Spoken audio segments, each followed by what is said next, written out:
ابراہیم علیہ الصلاۃ والسلام کی پیدائش کی جگہ تھی جہاں پہ وہ غار تھی، میں نے اس کا تلفظ کہا تھا ار، اس جگہ کا نام میں نے ار بتایا تھا، تو اس کا صحیح تلفظ جو ہے وہ ار ہے، جو مجھے بعد میں ایک کتاب کے اندر ملا تو میں نے کہا آپ احباب کے سامنے بیان کر دوں۔ تو اس کا صحیح تلفظ جو ہے وہ جس جگہ پر غار تھی جس میں ابراہیم علیہ الصلاۃ والسلام پیدا ہوئے اور رہے، اس جگہ کا نام تھا ار، اور وہ آج کل کے موجودہ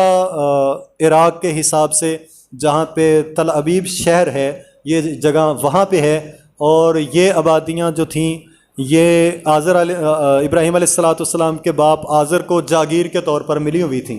اور یہ بابل شہر سے پہلے کی آباد تھی۔ تو میں نے کہا آپ احباب کے سامنے رکھ دوں، دو اللہ تبارک و تعالیٰ بات سمجھنے کی توفیق عطا فرمائے۔ وَأَقُولُ قَوْلِي هَٰذَا أَسْتَغْفِرُ اللَّهَ لِي